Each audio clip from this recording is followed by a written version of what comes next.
This month, in addition to confronting a Russian military buildup on its borders, Ukraine was scheduled to deliver $197 million in debt payments to the International Monetary Fund. In March, the amount increases to $668 million. The monthly payments are in themselves no surprise, given Kyiv's well-known dependency on IMF support.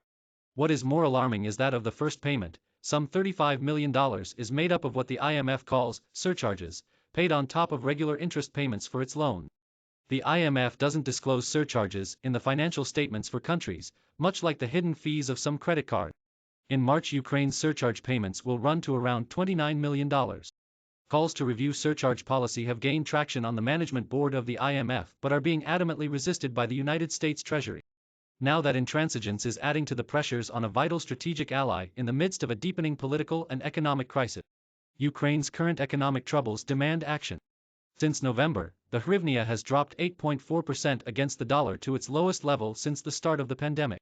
The IMF estimates that 70% of Ukraine's foreign liabilities are denominated in dollars, so this drop in the exchange rate makes it more difficult to keep up with debt payment.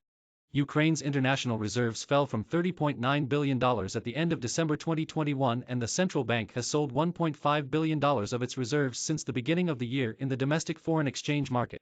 On January 20, the Ukrainian central bank had to raise interest rates to 10% from 9% to try to tackle persistently high inflation and to try to avoid capital flight in the context of the economic fallout resulting from the standoff with Russia. On November 24, 2021, Ukraine received a $700 million disbursement from an IMF standby program. This pales in comparison to the $2.34 billion Ukraine must pay the IMF in 2022, in the midst of geopolitical tension, economic destabilization, and rising interest rates. The president of Ukraine has stated that the country needs $5 billion in external financing to stabilize the economy. The president of the European Commission, Ursula von der Leyen, has proposed the EU governments authorize a €1.1 billion loan and €120 million in grant assistance for Ukraine. Von der Leyen has also called on other international partners, including the IMF, to follow the same approach. So why would the US Treasury argue for keeping surcharges, which add significantly to the stress on Ukraine and an increasing number of other states with high levels of debt to the IMF?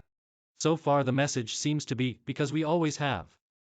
Surcharges are supposedly used to sustain the fund's lending power. However, the IMF surcharge revenue is 3 orders of magnitude smaller relative to its available funds. It has repeatedly declared that it has $1 trillion in lending power. The IMF has also argued that surcharges are a powerful incentive that motivates countries to pay back their loans early. This is a dubious claim, particularly in the case of a country that is dealing with an armed conflict and facing the threat of a foreign military attack. In addition, beyond its military crisis, Ukraine has been particularly hard hit by the pandemic, with 40,000 excess deaths in November 2021, and in great need of further financing to cover ongoing healthcare needs, pay for public sector workers and other necessities.